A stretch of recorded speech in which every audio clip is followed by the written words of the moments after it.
une vie conduite par le GPS de Dieu. Alors je pense que je ne vous l'apprendrai pas, mais naviguer dans cette vie, dans ce monde, c'est pas une chose simple. Et on a besoin d'un bon GPS si on veut pas, se rallonger la route et perdre de nombreux kilomètres et beaucoup de temps.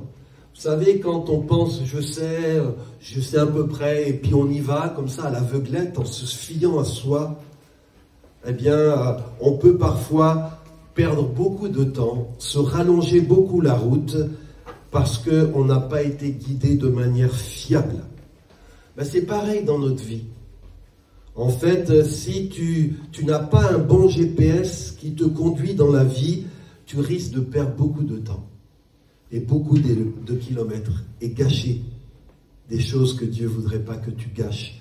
Donc tu as besoin d'un bon GPS pour gouverner ta vie.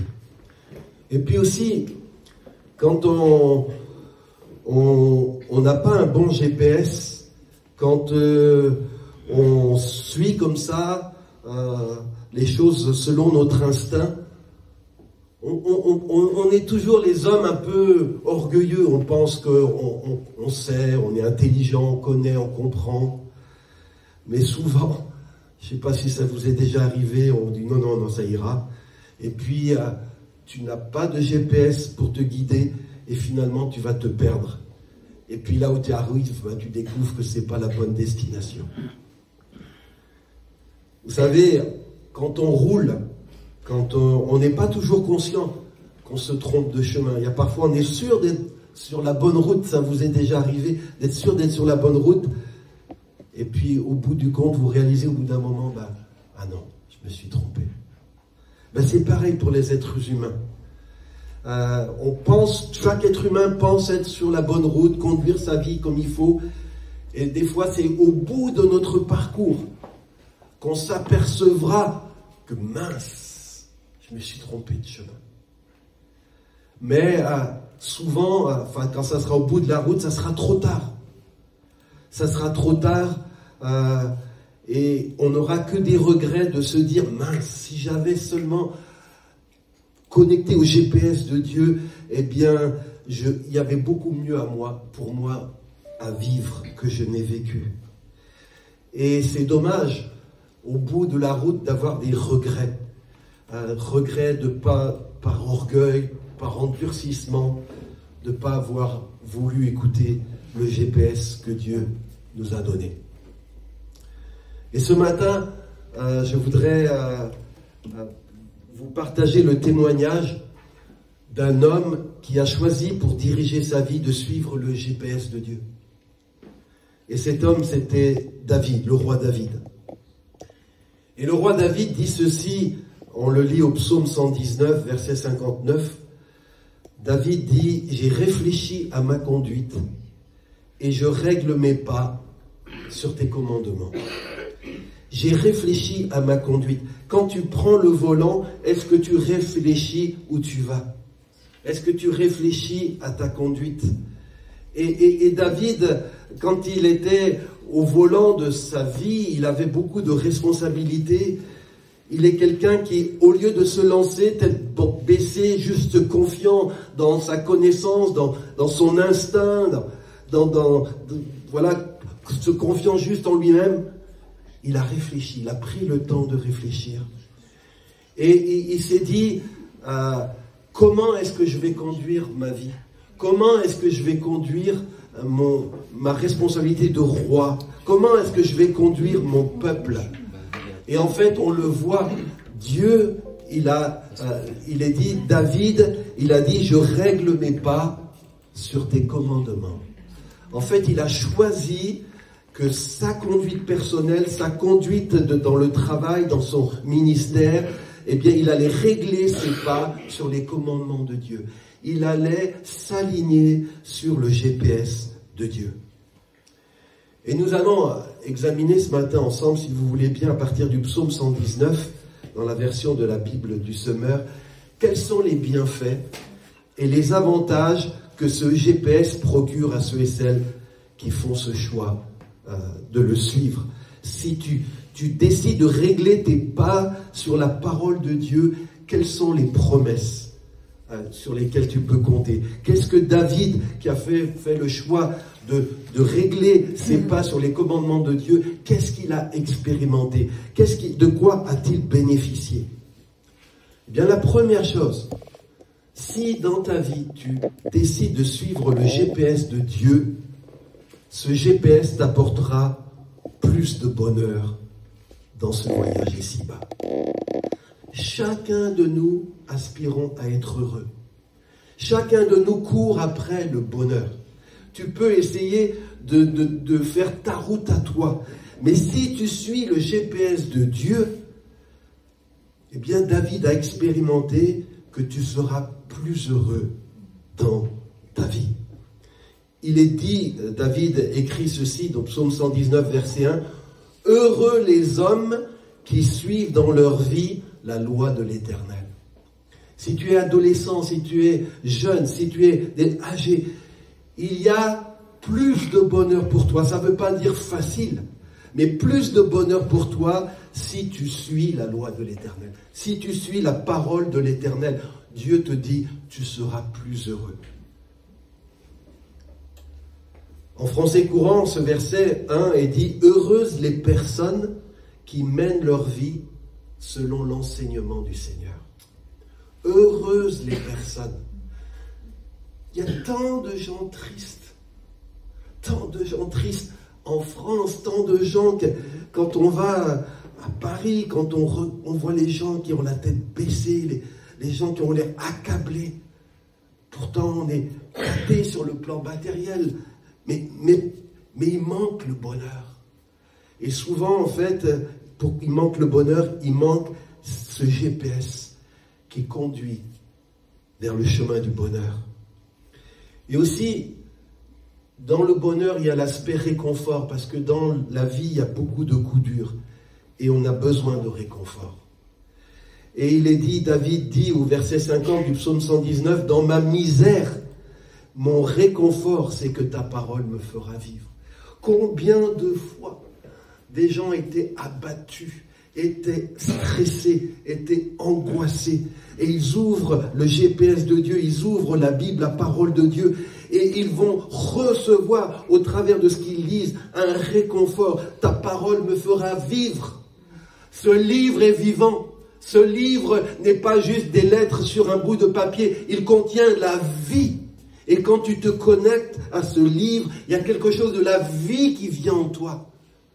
La vie qui te soutient, la vie qui t'encourage, la vie qui te réconforte. Donc, première chose, si tu choisis de suivre la parole de Dieu, tu seras un homme, une femme plus heureux. Le deuxième chose, si tu décides de suivre le GPS de Dieu, il te protégera du mensonge. Dans cette vie, il y a tellement de menteurs. Le monde est tellement menteur. Notre fils Joseph, qui faisait des études en communication, à un moment il s'est orienté vers la publicité. Il voulait faire des études à pousser en publicité. Et puis finalement, il a renoncé. Vous savez pourquoi? Parce que dans la publicité, on vous vend du mensonge. En fait, le monde nous ment. Le monde ment à la jeunesse, le monde ment aux adolescents, le monde leur dit voilà ça, tu seras heureux, tu seras chouette, tu seras grand, tu seras... Et souvent dans ce que le monde dit, il y a le mensonge. Et puis aussi, si tu regardes, je vais pas écouter le monde, je vais écouter mon cœur. Mais je voudrais te dire, méfie-toi aussi de ton cœur. Parce que ton cœur parfois peut te mentir. Parce que ton cœur, le cœur de l'être humain, il a été affecté. Et donc, comment se protéger du mensonge? Eh bien, il est dit au verset 29, David dit, « Détourne-moi du chemin du mensonge, fais que je vive selon ta loi. » Bien-aimé, si tu te connectes au GPS de Dieu, tu te connectes à la vérité. qui démasquera les mensonges du monde et qui démasquera les mensonges de ton propre cœur. Et aussi, ce GPS de Dieu nous protégera d'une vie vaine. C'est quoi une vie vaine? C'est une vie qui n'a pas de consistance. C'est comme le brouillard qui se dissipe facilement. C'est une vie éphémère, une vie superficielle. La vie qu'on propose aux êtres humains, souvent, c'est une vie qui est vaine. Les gens vivent tant et tant d'années pour, au bout du compte, qu'est-ce qui reste? Qu'est-ce qui va rester? Et le GPS de Dieu te protégera d'une vie qui est vaine, d'une vie qui est superficielle. Il est dit dans Psaume 119, verset 37, « Détourne mes regards des choses vaines, fais-moi vivre dans les voies que tu as tracées. » Détourne mes regards des choses vaines. Ne te laisse pas tromper, ne te laisse pas séduire, ne poursuis pas le vent. Tu as besoin dans la vie, tu n'en as qu'une seule, de ne pas trop te tromper d'itinéraire. Branche-toi au GPS de Dieu. Ne laisse pas la vanité conduire ta vie. Et puis il est dit aussi, parmi les choses vaines, parmi ce que le monde veut nous vendre, il est dit au verset 36, « Veuille incliner mon cœur vers tes enseignements plutôt que vers le profit matériel. » David pouvait dire, « Incline mon cœur vers tes enseignements plutôt que le profit matériel. » Vous savez ce que cherchent les gens en premier dans le monde? C'est le profit matériel. C'est l'argent, c'est le business qui mène le monde. Les gens vivent pour s'enrichir, vivent pour gagner plus. On a besoin d'argent. Mais vivre pour l'argent, c'est la vanité. Et David avait compris, incline mon cœur vers tes enseignements plutôt que vers le profit matériel. Oui, il disait, David, détourne-moi, détourne mon regard de ce qui est illusoire. Parce que l'argent, c'est une illusion. Un jour, tu n'en auras plus. Dans la tombe, tu n'en auras plus. Tu te retrouveras, tu es venu au monde tout nu, tu repartiras tout nu. Si tu as vécu pour l'argent, qu'est-ce qui va rester face à l'éternité? Suivre le GPS de Dieu, on a vu, ça te rendra plus heureux, ça te protégera d'une vie vaine. 3, suivre le GPS de Dieu, ça t'apportera de la sagesse et du discernement pour faire les bons choix, éviter des pièges. Bien-aimé, dans la vie, tu vas avoir des choix à faire, des choix de conjoint, des choix de travail, des choix d'habitation, des choix d'orientation. Et là, qu'est-ce que tu vas suivre? Il y a tant de possibilités. Il y a tant de possibilités de vie, tant de possibilités. Et on a besoin de sagesse. On a besoin de discernement pour pas se tromper. Il y a tant de carrefours, il y a tant de routes qui partent à tous les côtés. Ça nous donne le tournis, on ne sait plus à quel sein se vouer, comme les gens disent. Alors, pour savoir quelle est la bonne route, tu as besoin d'un bon GPS. Et il est dit, David disait, verset 24 du psaume 119, « Tes préceptes font mes délices, ils sont mes conseillers. » Qui sont tes conseillers dans la vie? Qui sont tes conseillers?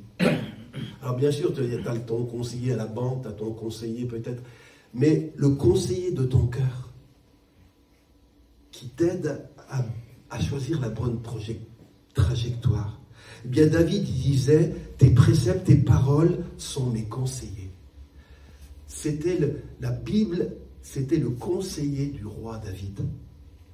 Et il dit ceci au verset 104, « J'ai du discernement grâce à tes ordonnances. » Tu sais, on a besoin dans la vie de discernement. Eh bien, dans 2 Corinthiens, c'est rendu comme ceci, « Grâce à tes décrets, je deviens intelligent. » Grâce à ta parole, Seigneur, je deviens intelligent. Je vais vous dire une chose, je ne dis pas dans un esprit de jugement, mais dans un esprit de tristesse.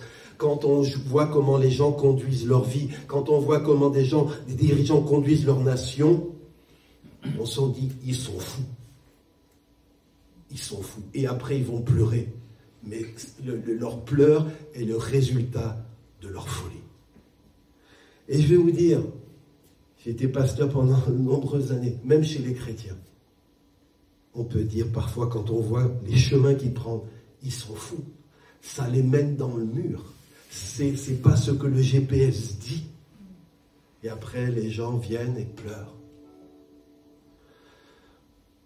Et il est dit, vous connaissez ce verset, ta parole est comme une lampe qui guide tous mes pas, elle est une lumière sur mon chemin. Tu as besoin d'une lumière fiable sur ton sentier. Tu as besoin d'une lumière qui éclaire tes pas. Eh bien, le GPS de Dieu est cette lumière. Ta parole est une lampe à mes pieds. Une lumière sur mon sentier. La parole, le GPS de Dieu apporte le bonheur. Il nous protège d'une vie vaine. Il nous aide à faire les bons choix. Et quatrièmement, il nous délivre du mal. Le mal, c'est pas, hélas, quelque chose de loin de toi. Le mal, il est dans le monde. Le mal, il est dans notre cœur. Et comment être délivré? Parce que le mal, c'est quelque chose, c'est comme un cancer. C'est quelque chose qui abîme la vie humaine. Et Dieu veut nous en préserver. Et comment se préserver? Eh bien, David dit au verset 9, comment quand on est jeune avoir une vie pure? C'est en se conformant à sa parole. Tant de jeunes aujourd'hui, tant de jeunes ont été amenés dans des voies où leur corps, leurs pensées ont été salis, leur pureté a été volée. Quand on est jeune, comment avoir une voie pure? En se conformant à ta parole. Le GPS de Dieu peut préserver la jeunesse de choses qui peuvent les marquer. Et David disait, verset 11, « Je garde ta parole tout au fond de mon cœur pour ne pas pécher contre toi. » Frères et sœurs, même toi, toi qui aimes Dieu, même moi qui aime Dieu, on a au-dedans de nous une vieille nature qui veut parfois prendre le dessus et nous amener à pécher contre Dieu, à faire ce qui est mal. Et comment résister? Il dit, « Je garde ta parole au fond de mon cœur pour ne pas pécher contre toi. » Hélas, David, qui était un homme qui avait choisi le GPS de Dieu pour conduire sa vie, il y a un moment, il a éteint le GPS. Il a vu une femme nue, une femme séduisante. Il était roi, il était dans son palais, il était dans un moment de oisiveté. Et là, un désir est né dans son cœur, une convoitise est née dans son cœur. Et c'est là qu'il n'entendait plus la voix du GPS, c'était la voix de l'attirance, la voix de la convoitise. Et il a fait venir cette femme, il a couché avec elle, il l'a mis enceinte, la femme d'un autre. Ça veut dire que même si on a choisi de suivre le GPS de Dieu, ça nous arrive de faire des écarts. Et je serais pas enclin à le premier à jeter la pierre à quiconque a connu un écart. Je ne justifie pas les écarts, mais je dis, qui suis-je pour condamner? Parce que si je suis debout, c'est une grâce, mais que je prenne garde de tomber. Frères et sœurs, suivre le GPS de Dieu, ça peut arriver que tu as pris cette décision et parfois tu as fait fausse route quand même. Mais il y a un retour possible. Il y a un pardon possible. David l'a expérimenté. Il a dit, heureux l'homme à qui l'Éternel n'impute pas son péché et qui reconnaît sa faute. Si tu t'es trompé de route, si tu n'as pas suivi le GPS de Dieu, tu peux faire marche arrière. Tu peux demander pardon. Tu peux être pardonné et tu peux reprendre le bon chemin. Alors bien sûr, pour bénéficier de tous ces bonheurs, ces bienfaits des GPS, bonheur, protéger d'une vie vaine, nous aider à faire les bons choix, nous délivrer du mal, pour que ce GPS nous apporte ces bienfaits, il ne faut pas juste l'écouter. Tu sais, tu peux brancher ton GPS, il te dit prends à droite et toi tu choisis d'aller à gauche. Ce qu'il faut, c'est suivre le GPS. Et pour suivre le GPS, il faut faire confiance. Parfois, on se demande comment un satellite peut nous conduire au bon endroit. Et parfois, on n'a pas confiance, on pense que c'est mieux que lui. Mais la parole de Dieu, elle est vraie. Elle est sûre.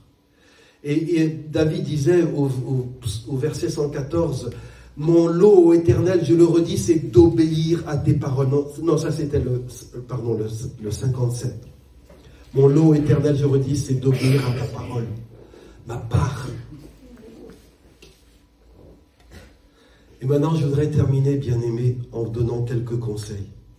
Si tu as compris, tu as entendu Dieu dire, connecte-toi à mon GPS. Je veux te bénir avec ça, j'ai pourvu pour ça.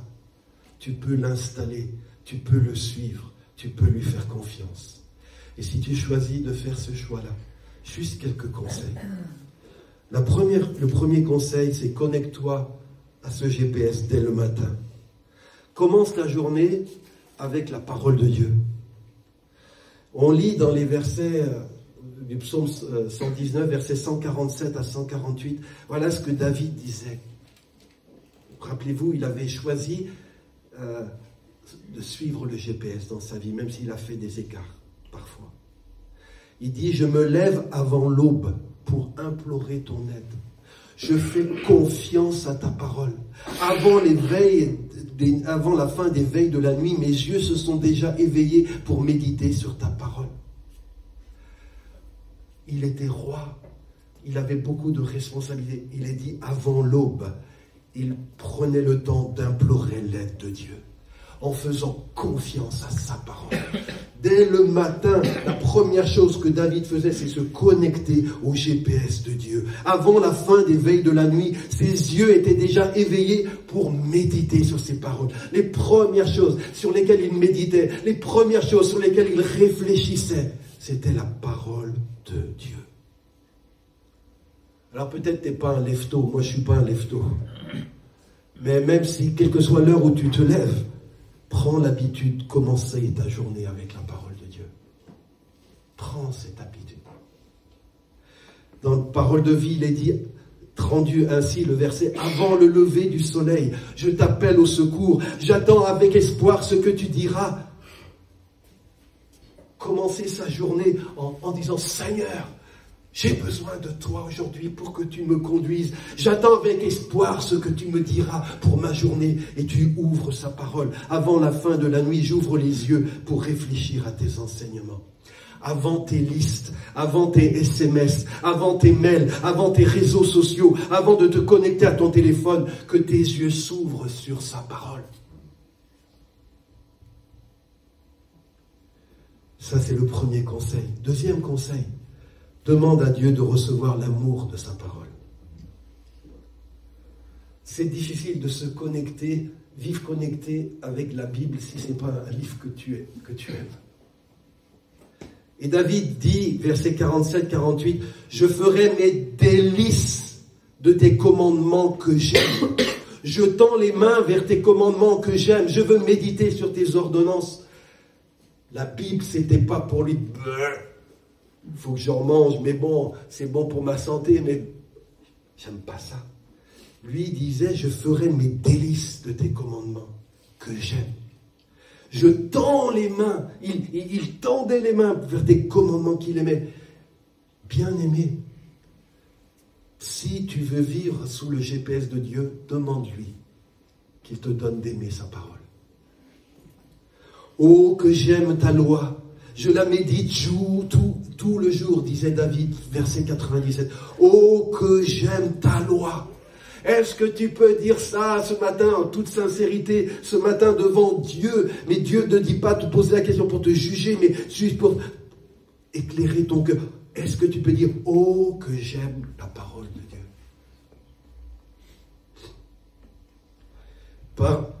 David écrivait, verset 103, que ta parole est plus douce à mon palais, meilleure que le miel. T'aimes le chocolat, j'aime le chocolat, t'aimes peut-être les sucreries, les bonbons, il y en a. Mais il y a quelque chose qui est plus doux que les plus grandes douceurs de ce monde, que David avait goûté et qu'il ne pouvait pas en être rassasié, que ta parole est douce à mon palais. Et puis il disait, verset 140, ta parole est pleinement éprouvée, c'est pourquoi ton serviteur l'aime. Vous savez, on ne peut pas se confier à n'importe qui, à n'importe quoi. Mais David savait, ta parole est pleinement éprouvée. Ça veut dire que la parole de Dieu a fait ses preuves.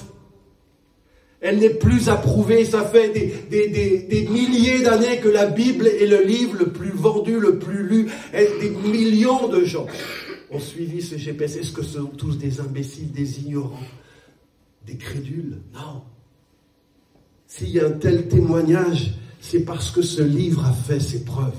Et ceux et celles qui ont suivi au travers des âges ce livre en ont expérimenté les bienfaits. Et puis aussi, donc, premier conseil, dès le matin, plonge tes regards dans la parole. Deuxième conseil, demande à Dieu d'avoir l'amour de sa parole. Et troisième, que marcher avec sa parole devienne pour toi une joie, un plaisir, un trésor.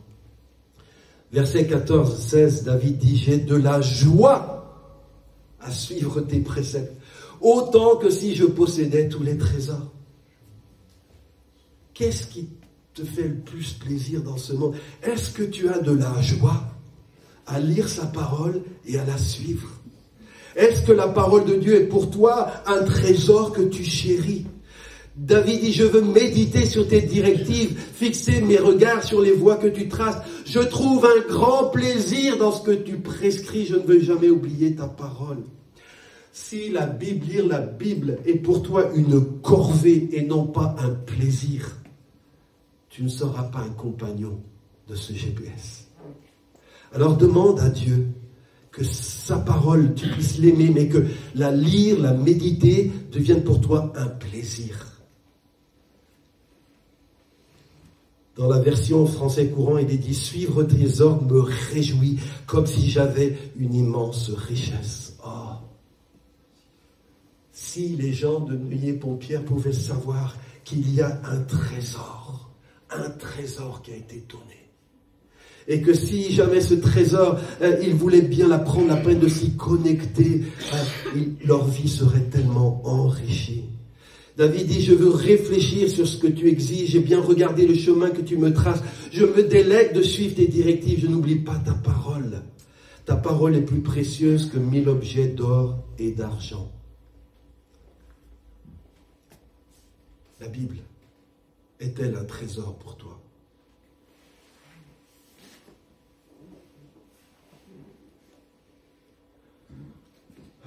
Et je voudrais donner quelques conseils pratiques, après avoir vu que la parole, la parole de Dieu, les bienfaits de la parole de Dieu, quelques conseils pratiques. Si tu n'es pas familier de la Bible, que tu ne trouves pas encore du plaisir à la lire, je te fais ce premier conseil. Il existe plusieurs traductions de la Bible.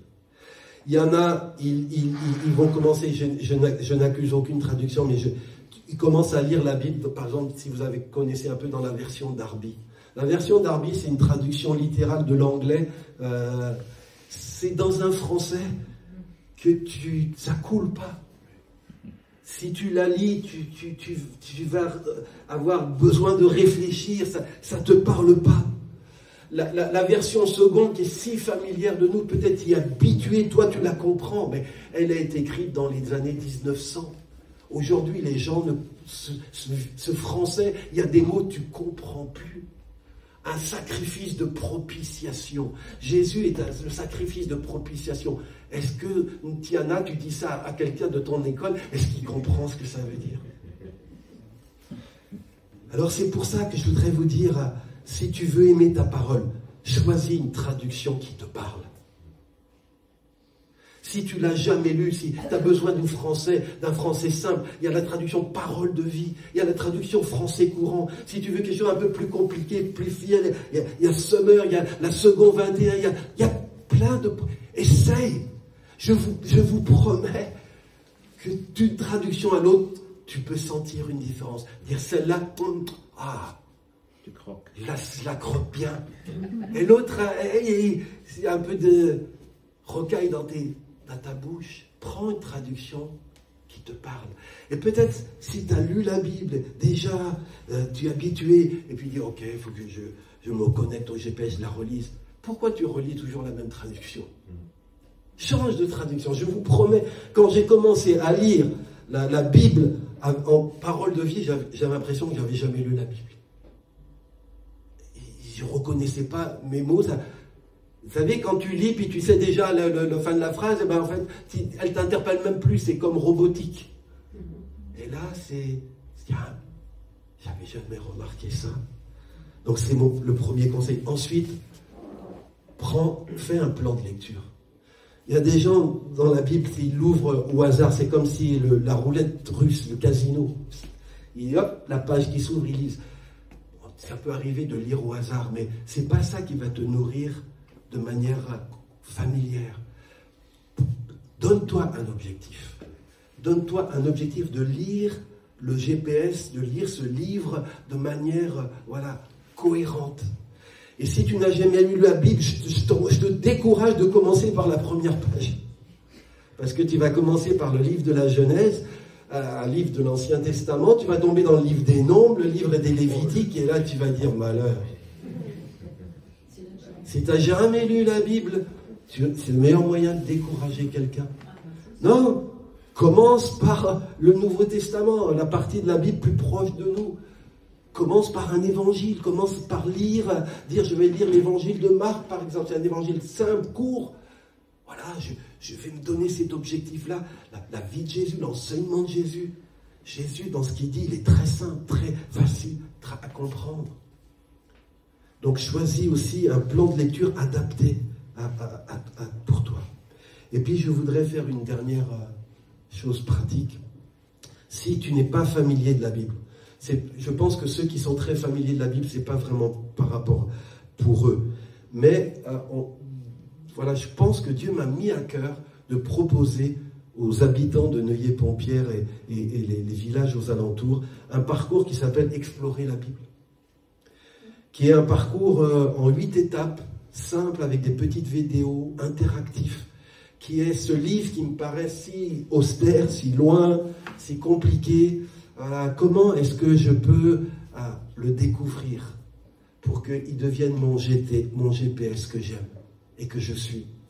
Et si jamais ça vous intéresse de faire ce parcours, vous pouvez me le dire pour que je prenne votre nom et vous inscrive. Ça se fera de fin février à fin avril. Donc,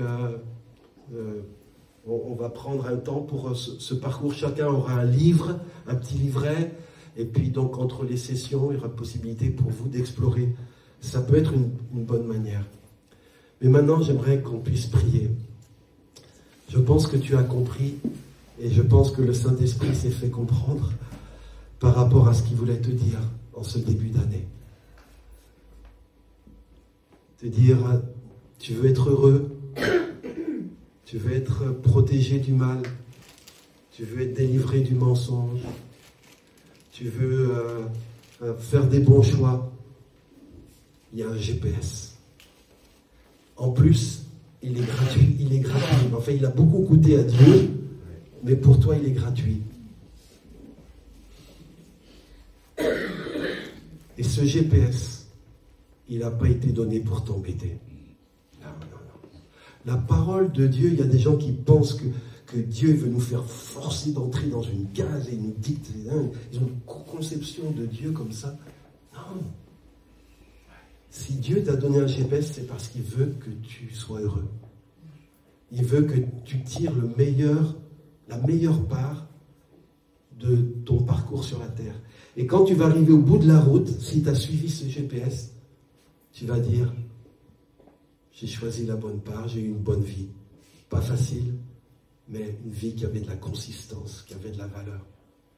Si tu poursuis une vie vaine, peut-être tu auras beaucoup d'argent, beaucoup de réussite, puis au bout du voyage, tu vas te dire, il y en a qui disent, pareil, je suis retourné de voir des acteurs qu'on pourrait envier, qui ont eu toute la célébrité, tout ce qu'on peut imaginer, qui arrivent au bout du parcours et puis qui disent, j'ai raté ma vie.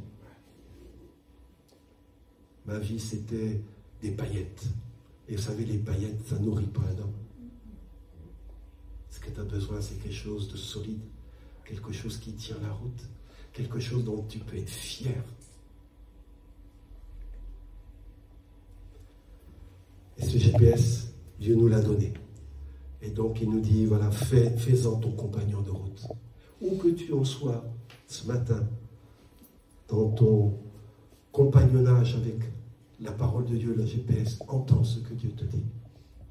Et maintenant, je voudrais qu'on prenne un temps, vous pouvez réfléchir, fermez vos yeux si ça vous aide. Et j'aimerais justement te proposer de répondre à Dieu. Dieu t'a dit quelque chose ce matin, et maintenant, parce que rencontrer Dieu, c'est un dialogue. C'est pas juste moi je parle, et puis Dieu fait que écouter, ou Dieu parle, et puis moi je fais qu'écouter.